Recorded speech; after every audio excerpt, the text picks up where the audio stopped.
জন্য দুটো পোশাকের ব্যবস্থা করে দাও। আল্লাহ বলছো গো জিবরিল আমিন, জলদি করে যাও মদিনার দর্জি সেজে ইমাম হাসান ইমাম হোসাইনের দর্জি সেজে তুমি জান্নাতি পোশাকটা পৌঁছায়া দাও। জোরে বলেন জান্নাতি পোশাকটা পৌঁছায়া দাও। হযরত জিবরিল আমিন জান্নাতি পোশাক বাবা নিলেন। বাবাজি ইমাম হাসান ইমাম হোসেনের দর্জি সাজলো, মদিনার দর্জি সাজে। জিবরিল আমিন কি করলেন বাবা, পোশাকটা নিয়েছে খাতুনে জান্নাতের দরওয়াজায় খটখট করে আমার দিতেছে। খাতুনে জান্নাত বলতেছে কে গো তুমি কে? খাতুনে জান্নাত দরওয়াজা খুলে নাই। বাবাজি দরওয়াজার সামনে একটা ছোট্ট ফুটা ছিল। খাতুনে জান্নাত ওই ফুটো দিয়ে দেখলেন কে যেন একজন আরবি দাঁড়িয়ে আছে। কে তুমি কে? কে তুমি কে এসেছো বলো? তখন বলতেছে আমি একজন মদিনার দর্জি এসেছি আপনার বেটাদের পোশাক দেওয়ার জন্য। খাতুনে জান্নাত বলতেছে গেটের কাছে রেখে দেন, দিয়া চলে যান। আর আমাদের ঘরের মা বোনেরা যদি বলে কে এসেছো কে এসেছো, দরওয়াজা পটম করে খুলে দিল, ভাই ঘরের ভিতরে এসো, ঘরের ভিতরে বসো, বলে কি বলে না?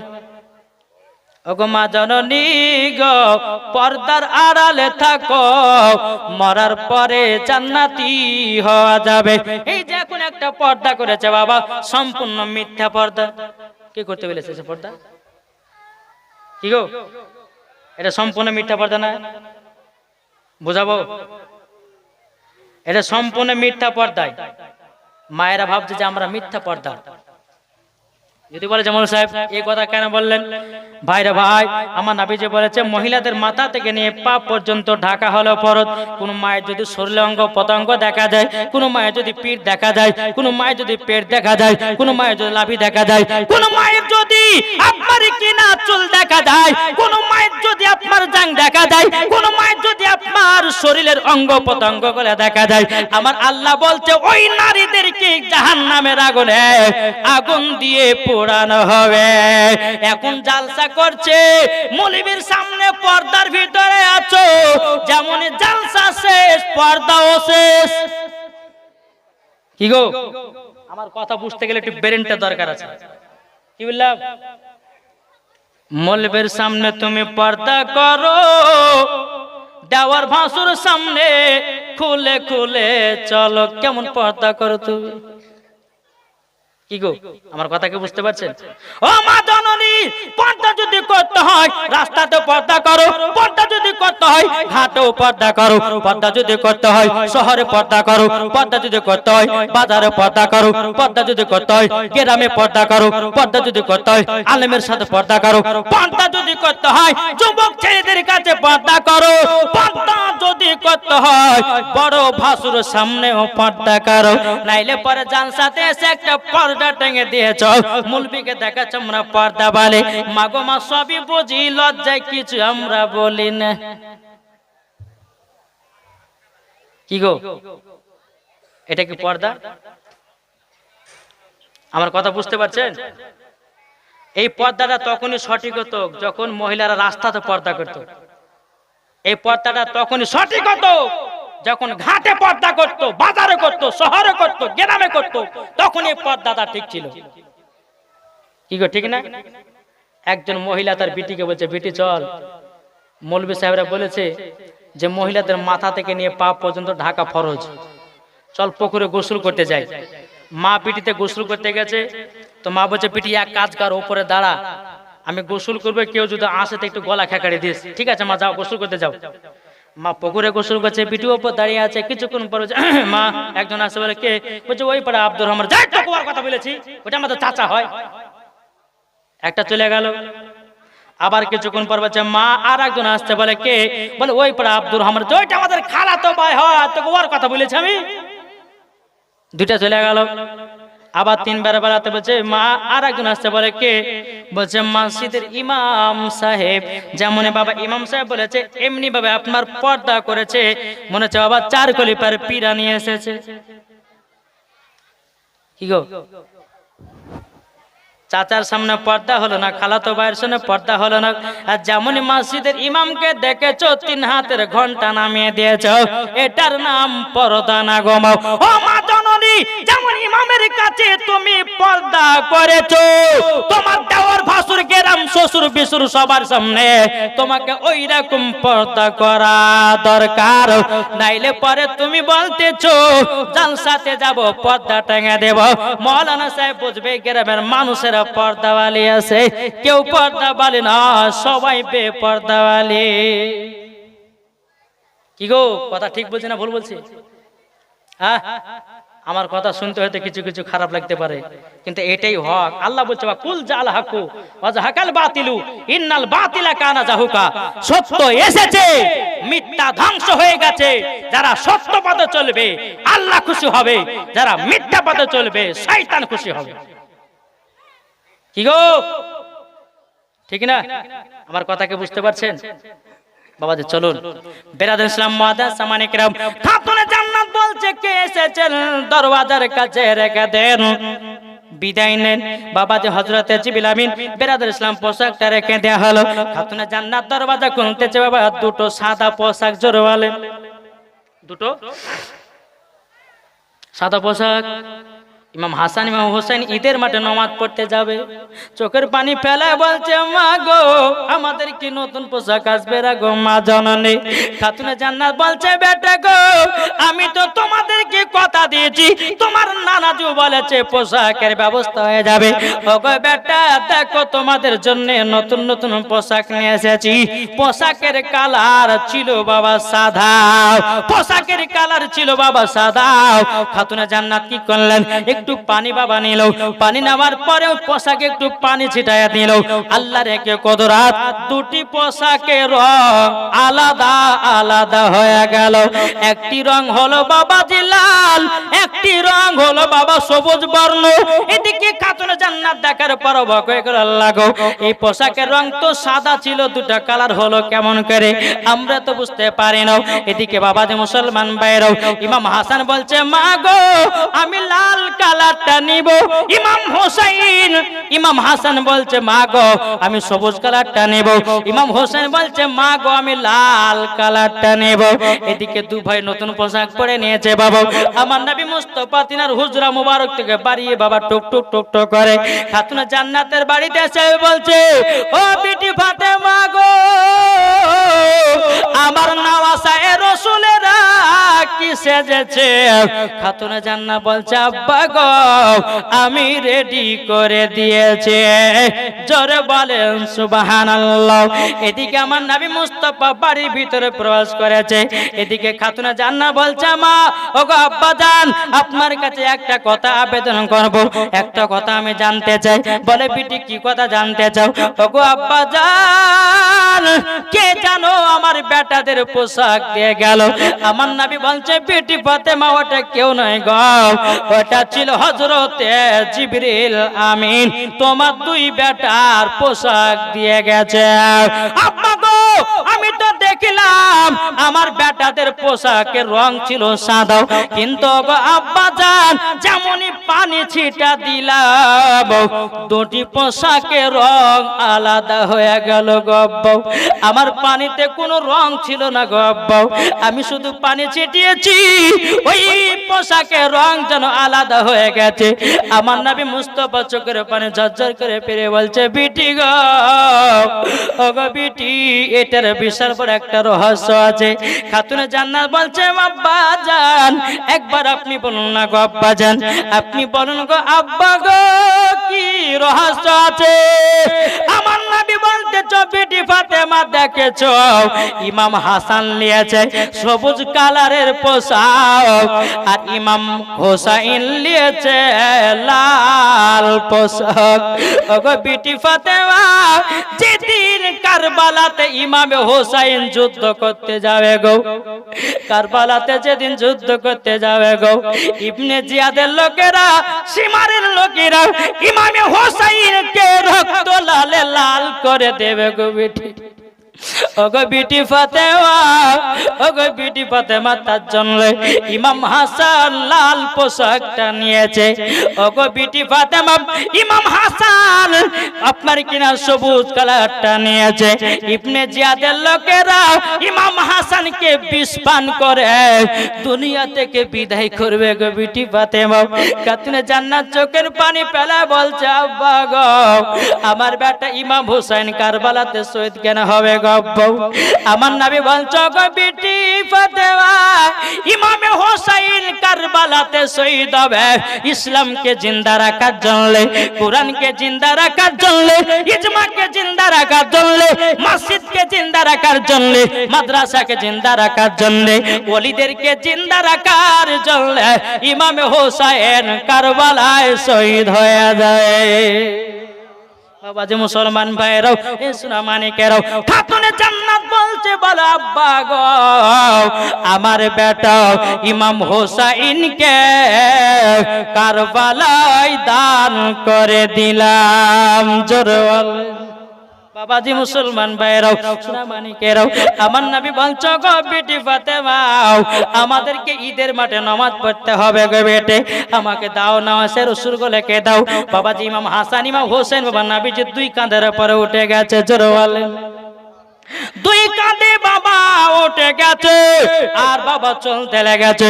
আবু বকর সিদ্দিক বলছেন, নবী গো সওয়ারি তো দেখতে খুব সুন্দর, ওগো নবীজি এত সুন্দর সওয়ারিকে দুই কাঁধেতে নিয়েছেন।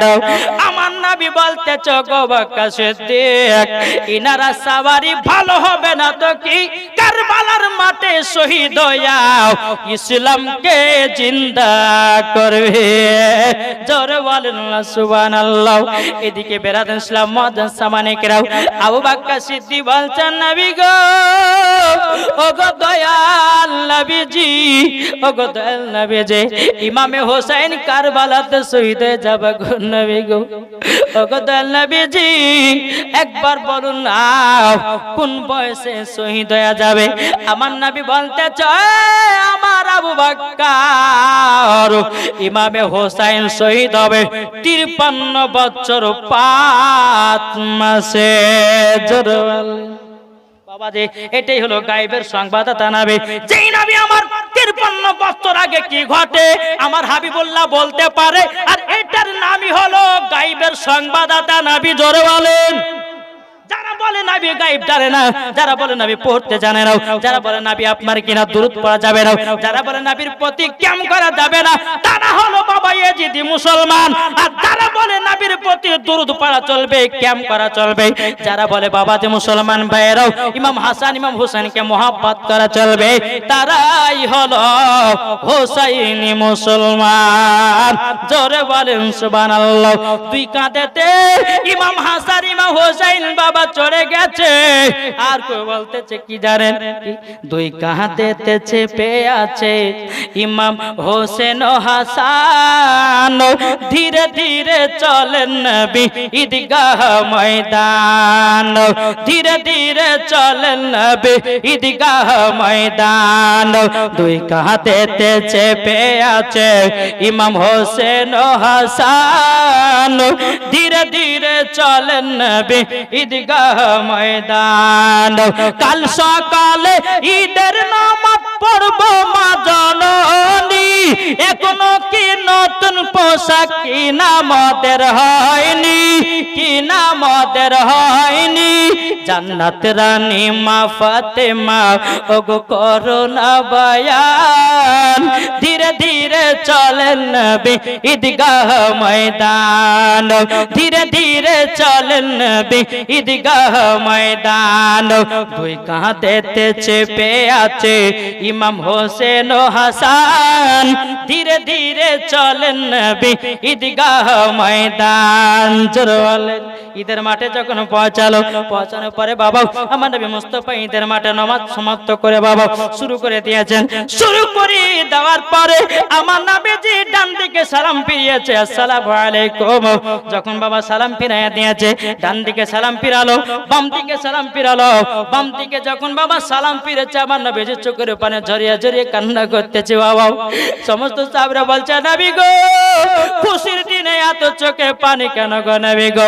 আমার নবী বলছে, গো সাহাবীরা দেখো দেখো, ডান দিকে যখন সালাম ফিরালাম এরা হলো আমার বড় লোক সাহাবী, আর বাম দিকে সালাম ফিরালাম এগুলা হলো আমার গরিব সাহাবী। দেখো ঈদের মাঠে ছিঁড়া ছিঁড়া জামা পরে ঈদের মাঠে নামাজ পড়তে এসেছে। দেখো গো, আমি ওই সাহাবীদের জন্য চোখের পানি ঝরিয়ে ঝরিয়ে কান্না করতেছে গো।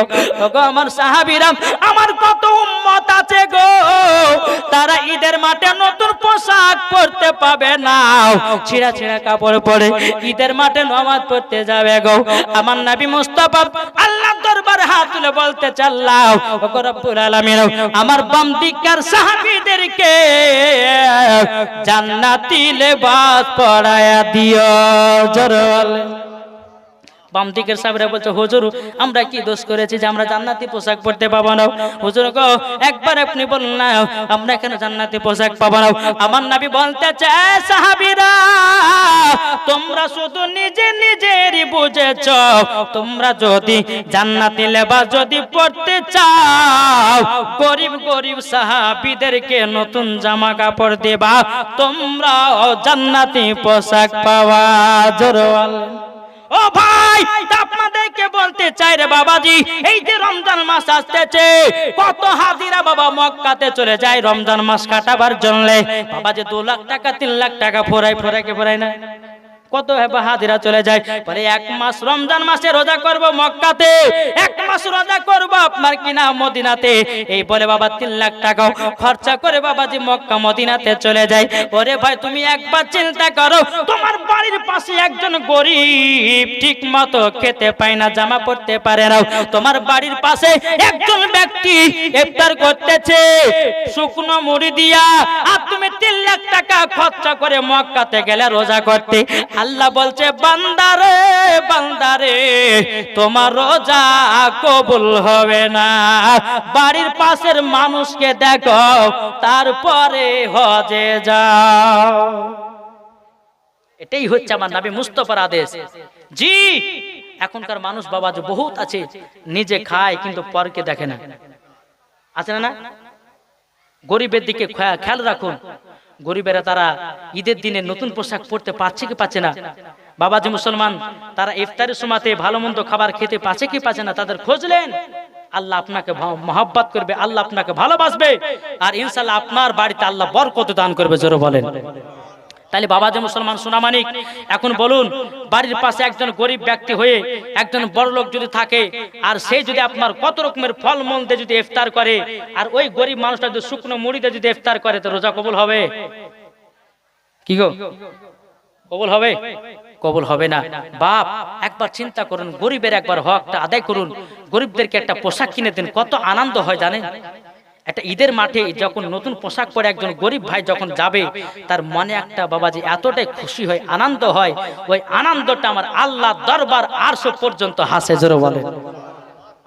বাবাজি মুসলমান, আসুন একবার দুরূদ পড়ুন। আল্লাহুম্মা সাইয়্যিদিনা মাওলানা মুহাম্মাদ ওয়া আলি সাইয়্যিদিনা মাওলানা মুহাম্মাদ সাল্লাল্লাহু তাআলা আলাইহি সাল্লাম তাই বলতেছে, হযরত ইউসুফকে দেখে যারা আঙ্গুল কেটেছে। জোরে বলেন। আচ্ছা, নাত বললে কি কষ্ট হয়েছে? এটা জোরে বলেন সুবহানাল্লাহ। হযরত ইউসুফকে দেখে যারা আঙ্গুল কেটেছে, তারা কি আমার নবী রূপ দেখেছে? হযরত ইউসুফকে দেখে যারা আঙ্গুল কেটেছে, তারা কি আমার নবী রূপ দেখেছে? আর দেখি তো যদি কেটে দিত দেখিত যদি কেটে দিত কলিজা কানা। হয়নি, হবে না, হতে পারে না, আমার নবীর সাথে কাউরে তুলনা। হয়নি, হবে না, হতে পারে না, আমার নবীর সাথে কাউরে তুলনা। যারা নবীর প্রতি দরুদ পড়ে, যারা নবীর প্রতি সালাম পড়ে, যাবে তারা শুধু মদিনাতে। আরে দেখলে পরে বোঝা যায়, দেখলে পরে বোঝা যায় নবীর দিওয়ানা। হয়নি, হবে না, হতে পারে না, আমার নবীর সাথে কাউরে তুলনা। বাবা যে মুসলমান, তাই আরো কবি বলতেছে, বলবো নাকি? জি, শুনতে রাজি আছেন? বাবা যে মুসলমান, যাক, এই যুবক ভাইদেরকে দেখে আমার মনটা শান্তি হয়ে গেল। জোরে বলেন জি। ইনারা চাতক পাখির মতন, আমার মায়েরা বসে আছে, এদিকেও মায়েরা বসে আছে, মাশাআল্লাহ খুব সুন্দর লাগছে। তবে এদিকের ভাইরা এখানে দাঁড়িয়ে গো, একটু বসবেন না? আমার কমিটি ভাইরা কত সুন্দর করে জান্নাতে বাগান সাজিয়েছে, একটু বসুন বাপ, খুব আনন্দ হবে। আল্লাহ পাক আল্লাহ তাআলার কাছে দোয়া করব, এই পবিত্র রমজান মাসে যত রাত জাগবেন তত ইবাদত। জোরে বলেন নাকি বলছেন? হ্যাঁ। তো বাবা যে মুসলমান ভাইরাও, সোনা মানিকেরাও, আমার নবী মুস্তাফা সাল্লাল্লাহু তাআলা সাল্লাম বাবাজি গরিব সাহাবীর জন্য যখন বাবা দোয়া করে দিয়েছেন, বেরাদান ইসলাম মুআদ্দাস সামানিকেরাও, এ সোনা মানিকেরাও, তা আপনাদেরকে বলতে চাই রে বাবা, আমরা যদি নবীকে মহব্বত করি, যদি অন্ধকার কবরে যেতে পারি, মরার পরে জান্নাতি জান্নাতি। জোরে বলেন না সুবহানাল্লাহ। ঈদের মাঠ থেকে বাবা জামা নবী মুস্তাফা ইমাম হাসান ইমাম হোসেনকে নিয়ে আপনার বাড়িতে আসলো। আসার পরে বেরাদার আমার নবী মুস্তাফা সাল্লাল্লাহু তাআলা আলাইহি সাল্লাম আপন হুজরাতে আপনার চলে গেল। ইমাম হাসান ইমাম হোসেন খাতুনে জান্নাত কে বলছে, মা গো, ওগো মা জননী, আমরা আজকে একটু আপনার কাছে কথা পয়দা করব, আপনার কাছে একটা কথা আমরা জিজ্ঞাসা করব। একদিন ইমাম হাসান ইমাম হোসেন বাবাজি ধুলা মাটি নিয়ে খেলা করতেছে, একদিকে অল্প ধুলা, একদিকে বেশি ধুলা। বেরাদার ইসলাম মুআদ্দাস সামানিকেরাও, এদিকে বলছে, ইমাম হাসান বলতেছে আমি বড় ধুলাটা নেব, ইমাম হোসেন বলছে না, আমি বড় মাটিটা নেব। ইমাম হাসান ইমাম হোসেন বলতেছে আমি বড়টা নেব, আমি বড়টা নেব। ইমাম হাসান ইমাম হোসেনের ভিতরে বাবাজি কেউ বাবা ছোট হতে চাইছে না, দুজনে বলছে আমি বড়টা নেব, আমি বড়টা নেব, তুমি ছোটটা নেবে। বাবা দুই ভাই কোনো মতে মানতে চায় না। ইমাম হাসান ইমাম হোসেন বলছে, ভাই গো চলো চলো, আমার আম্মা জানের কাছে যাব, যাওয়ার পর আমার আম্মা জানকে বলবো আমাদের দুই ভাইয়ের মধ্যে কে বড় কে ছোট। চলো যাই। ইমাম হাসান ইমাম হোসেন বলছে, মা গো, আমাদের দুই ভাইয়ের মধ্যে কে বড় কে ছোট একটু বলুন তো।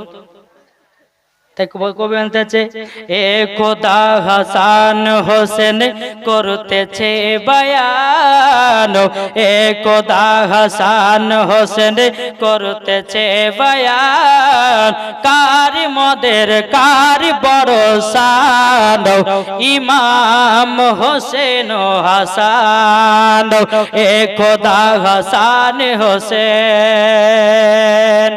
মা ফাতেমা বলে, বেটারা শোনো না, তোমরা দুবাই সিলেট পেন্সিল আনো না। জোরে বলেন। মা ফাতেমা বলে, বেটারা শোনো না, দুবাই সিলেট পেন্সিল আনো না, যার নাম লেখিবে আগে সে হবে বড়, যার নাম লেখিবে হবে সে হবে বড়, কারি বড় শান, ইমাম হোসেন হাসান। জোরে বলেন। বাবা যে মুসলমান ভাইরাও, সোনা মানিকেরাও, ইমাম হাসান ইমাম হোসেন বলছে, মা গো, আমাদের মধ্যে কে বড় কে ছোট বলো। খাতুনে জান্নাত বলছে, বেটারা কাজ করো, তোমরা দুই ভাই সিলেটের পেন্সিল নিয়ে এসো, দুই ভাই সিলেটের নাম লেখো, যে আগে নাম লেখা লিখতে পারবে আমার কাছে জমা দিতে পারবে সে হবে বড়। ইমাম হাসান ইমাম হোসেন বাবা সিলেট পেন্সিল নিয়ে এসেছে, নিয়ে আসার পরে দুই ভাইয়ের নাম লিখতে লেগেছে। বাবা নাম লিখতে লিখতে একসঙ্গে নাম লেখা শেষ হয়েছে, একই সঙ্গে জমা করেছে। মা তারে কে বড় কে ছোট বলো? খাতুনা জান্নাত বলছে বেটারাও। এখন বাবাজি খাতুনা জান্নাত মনে মনে চিন্তা করছে আল্লাহ গো, এখন ইমাম হাসানকে যদি বড় বলি তো ইমাম হোসাইনের মনে দুঃখ পাবে, আর ইমাম হোসাইনকে যদি বড় বলি ইমাম হাসানের মনে দুঃখ পাবে। না না না, আমি এই দুটা কথা কখনো বলতে পারবো না। খাতুনা জান্নাত বলছে বেটারাও তোমরা দুই ভাই সমান, জোরে বলেন সুবহানাল্লাহ। ইমাম হাসান ইমাম হোসেন বলতেছে ও গো আম্মা জান, আপনার ফয়সালা জানো কেমন কেমন লাগতেছে, আমরা সঠিক ফয়সালা নিতে যাব আমার আব্বাজির কাছে। জোরে বলেন। টুকটুক করে ইমাম হাসান ইমাম হোসেন কি করলেন? বাবাজি চলতে লাগলো কার কাছে? হযরতে আলীর কাছে। জোরে বলেন। হযরতে আলী রাদিয়াল্লাহু তাআলা আনহু বলতে আব্বা জান, ও আব্বা জান, আমাদের দুই ভাইয়ের মধ্যে কে বড় কে ছোট বলুন না। হযরতে আলী রাদিয়াল্লাহু তাআলা আনহু তিনি মনে মন চিন্তা করছে আল্লাহ গো, ওগো রব্বুল আলামিন, ইমাম হাসানকে যদি বড় বলি ইমাম হোসেনের মনে দুঃখ পাবে, আর ইমাম হোসেনকে যদি বড় বলি ইমাম হাসানের মনে দুঃখ পাবে। না, এই কথা বলা যাবে না, এদের একটা পরীক্ষা করতে হবে।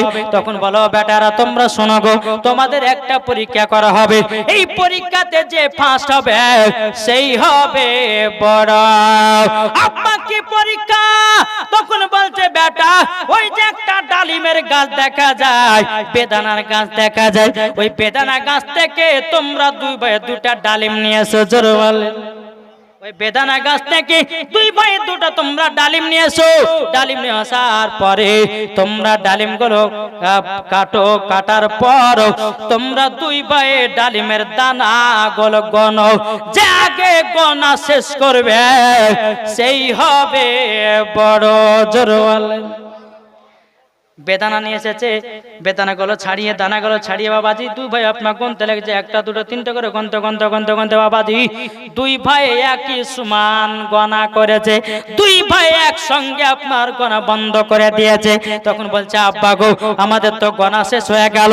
হযরত আলী বলছে বেটারা তোমরা শোনো গো, বেটারাও তোমরা দুই ভাই সমান। জোরে বলেন। ইমাম হাসান ইমাম হোসেন বলছে আব্বা গো আপনার ফয়সালা জানো কেমন কেমন লাগতেছে, আমরা এখন যাব নানাজির কাছে, নানার ফয়সালা হবে সঠিক ফয়সালা। জোরে বলেন না। ইমাম হাসান ইমাম হোসেন টুকটুক টুকটুক করে নবীজির কাছে গেলেন। যাওয়ার পরে বলছে নানা জান, ও নানা জান, আমাদের দুই ভাইয়ের মধ্যে কে বড় কে ছোট বলুন না। এদিকে আমার নবী বলছে ওগো আবার নওয়াজের রাসূলেরা আমার কাছে এসো। দুজনকে আপনার সিনাতে লাগিয়ে নিয়েছে। ওগো আমার নওয়াজের রাসূলেরা হঠাৎ করে তোমরা এই প্রশ্ন কেন করতেছো? ওগো নানা জান আমরা জানতে চাই আমাদের দুই ভাইয়ের মধ্যে কে বড় কে ছোট। এদিকে আমার নবী মুস্তাফা মনে মনে ভাবতে চাল লাগো, এখন যদি ইমাম হাসানকে বড় বলি ইমাম হুসাইনের মনে দুঃখ পাবে, আর ইমাম হুসাইনকে যদি বড় বলি ইমাম হাসানের মনে দুঃখ পাবে। না, কখনো দুঃখ দেওয়া যাবে না, যাবে না। বেরাদুল ইসলাম মুআদ্দাস সামানে কিরাম, আমার নবী মুস্তাফা হযরত আবু বকর সিদ্দিককে বলল আবু বকর একটা আপেল নিয়ে এসো। কি কি বললেন? আপেল। আপেল নিয়ে এসো। আপেল নিয়ে আসা হলো। তো নবী বলছে আবু বকর বেশি আধখান করে কাটো, একটা হবে কম একটা হবে বেশি। হুজুর কি করবেন? বলে ইমাম হাসানকে একদিকে রাখবো, ইমাম হুসাইনকে আরেকদিকে রাখবো, আসমানের দিকে আপেলগুলো ছাড়বো, যার দিকে বেশিটা যাবে সে হবে বড়, যার দিকে কমটা যাবে সে হবে ছোট। বাবাজি মুসলমান ভাইরাও এটাই ফয়সালা করা হলো। করার পরে বাবাজি বেশি আধখান করে আপেলটাকে কাটা হলো। আমার নবী মুস্তাফা আসমানের দিকে আপেলটাকে চালায়া দিয়েছে। আমার আল্লাহ বলছো গো জিবরিল, ও গো আমার জিবরিল আমিন আপেলটাকে ধরো আর সমান সমান কাটো। নারে দেবে নারে রিসালাত। জোরে বলে জিন্দাবাদ। হযরত জিবরিল আমিন আপেলটাকে ধরলো আল্লাহর হুকুমে, বাবাজি আপেলটাকে বাবাজি সমান সমান আপনার কাটলো, কাটার পরে বেরাদর ইসলাম মুজাসসামানি কিরাম, বাবাজি ইমাম হাসানের দিকে একটা ভাগ পড়েছে, ইমাম হুসাইনের দিকে আর একটা ভাগ পড়েছে। দুই ভাইয়াতে আপনার নিয়েছে নবী কে, হচ্ছে নবী গো ওগো নানা জান আমাদের ভাগ্যতে আপেল পড়েছে। যখন বাবা এ কথা বলো বলার পরে আমার নবী বলছো গো আমার নওয়াজের রাসূলেরাও তোমরা দুই জনাই সমান। জোরে বলেন। ইমাম হাসান ইমাম হোসেন বলছে নানা গো আমার মা তো বলেছে আমরা দুই সমান, আব্বা তো বলেছে দুই সমান, আপনি তো বললেন দুই সমান, কিন্তু নবী গো আমরা বুঝতে পারি না দুই ভাইয়ের মধ্যে থেকে কেউ বড় কেউ ছোট হবে। আমার নবী মুস্তাফা বলছো গো নওয়াজের রাসূলেরাও তোমার মার ফয়সালা, তোমার আব্বার ফয়সালা এবং আমার ফয়সালা আল্লাহর ফয়সালা একই সমান ফয়সালা। জোরে বলেন। তাইলে চিন্তা করুন বাবাজি খাতুনে জান্নাত যেরকম ইমাম হাসান ইমাম হোসেনকে মহব্বত করেছেন, ওইরকম আলী রাদিয়াল্লাহু তাআলা আনহু ইমাম হাসান ইমাম হোসেনকে ওইরকম মহব্বত করেছেন। এদিকে আমার আল্লাহর নবী সাল্লাল্লাহু তাআলা সাল্লাম ওইরকমই মহব্বত করেছে, আমার আল্লাহ ওইরকমই মহব্বত করেছে। এটাই বাবা মহব্বত। জোরে বলেন। আসুন এই ইমাম হাসান এবং ইমাম হোসেনকে যদি আমরা যদি মোহাব্বত করে অন্ধকার কবরে যাই, মরার পরে জান্নাতি না জাহান্নামী? কি গো এটা